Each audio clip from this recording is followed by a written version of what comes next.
শখের বসে এই বেবি শাওয়ারের অনুষ্ঠান করে এক কথায় এক মহা বড় বিপদে পড়ে গেছে। বাংলা ভাষায় একটা প্রবাদ আছে, গু খায় সব মাছে আর নাম পড়ে পাঙ্গাস মাছে। এরকম জিনিসটাই আমাদের সাথে ঘটছে। তো যাই হোক, হ্যালো এভরিওয়ান, আসসালামু আলাইকুম। আশা করি সবাই ভালো আছেন এবং সুস্থ আছেন। আলহামদুলিল্লাহ, আপনাদের দয়ায় আমরাও ভালো আছি। কিছু কথা আপনাদের উদ্দেশ্যে না বলে পারলামই না। সো গাইস, আপনাদেরকে ফার্স্টে বলে নেই বেবি শাওয়ারটা কি আর বেবি শাওয়ার আমি কেন করলাম। বেবি শাওয়ারটা মূলত অনেকেই বেবি কনসেপ্ট করার পর মানুষকে জানায় না, কিন্তু এই 7 মাসের মাধ্যমে অফিসিয়ালি জানানোর একটা মাধ্যম বলতে পারেন। সো গাইস, আপনাদের কথার অনুসারে আমি বেবি শাওয়ার কেন করলাম। মূলত এই বেবি শাওয়ারটা বাংলাদেশের বাহিরে বলেন বাংলাদেশে মোস্ট পপুলার একটা জিনিস। আমরা মায়েরা শখ করে একটা মেমোরিজ ধরে রাখার জন্য এই অনুষ্ঠানটা পালন করি। আর বাংলাদেশের ভিতরে যে আমি এই ফার্স্ট বেবি শাওয়ার করতেছি তা কিন্তু না, কিন্তু কিছু কিছু ছোট মন মানসিকতার পাবলিক প্লাস কিছু কিছু অশ্লীল ভিডিও মেকার যারা আমাদের ভিডিও বিক্রি করে খায়, তাদের নিজেদের কোনো যোগ্যতা নাই, তারা এই জিনিসটাকে নিয়ে এত বাজেভাবে ট্রোল করতেছে যে মনে হচ্ছে আমি বাংলাদেশের প্রথম এই জিনিসটা করছি।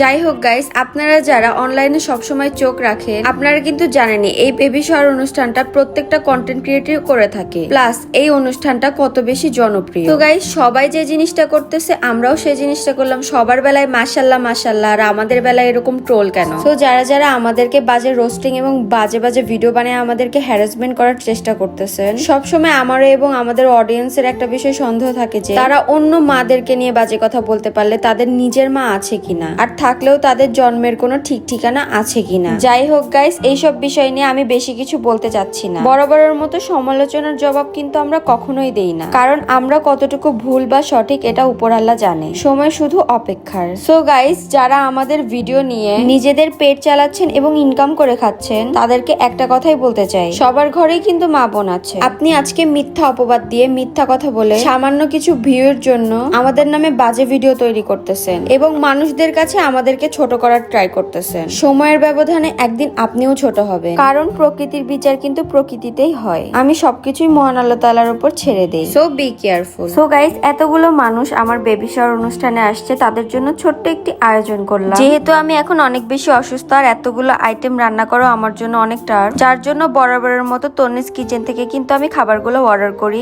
দেখতেই পাচ্ছেন এখানে কত আইটেম পাঠাইছে তন্নিস কিচেন থেকে। মেইনলি বাসার যে কোনো প্রোগ্রামের জন্যই কিন্তু আমরা তন্নিস কিচেন থেকে খাবার অর্ডার করে থাকি, কারণ তারা বাসার তৈরি একদম হোমমেড খাবার তৈরি করে। আর খাবারগুলো বাসায় তৈরি করার কারণে খাবারগুলো অনেক অনেক বেশি মজা, আর খাবারগুলো সেফ, যা সবাই নিশ্চিন্তে খেতে পারে। সো গাইস, রাত অনেক হয়ে যাওয়ার কারণে খাবারগুলো তাড়াতাড়ি তাদেরকে পরিবেশন করে দেই। আর বাসায় অনেক লোক হওয়ার কারণে সবাইকে একটু উপর নিচ ম্যানেজ করে বসেই খেতে হচ্ছে। এখানে আমি সবার কাছ থেকে প্রায় শুনতেছিলাম যে খাবারগুলো তাদের কেমন লেগেছে। তাদের কাছে খাবারগুলো একদম বেস্ট মনে হয়েছে। আলহামদুলিল্লাহ, সবাই খাবারগুলোর ভালো রিভিউ দিয়েছে এবং খাবারগুলো তাদের অনেক পছন্দ হয়েছে। সো গাইস, যারা যারা আমার মতো বাসায় অথবা বাসার যে কোনো অনুষ্ঠানের জন্য হোমমেড খাবার নিতে চাচ্ছেন, তারা তন্নিস কিচেনের খাবারগুলো একবার হলেও ট্রাই করে দেখবেন। ডেসক্রিপশনে তন্নিস কিচেনের ফেসবুক পেজ মেনশন করে দেওয়া আছে, সবাই সেখান থেকেই অর্ডার করতে পারবে। যাই হোক গাইস, আজকের ভিডিও এখানেই শেষ করছি। সবাই ভালো থাকবেন, সুস্থ থাকবেন, আর আমাদের জন্য দোয়া করবেন। ভিডিওতে কোনো ভুল ত্রুটি হলে ক্ষমার দৃষ্টিতে দেখবেন।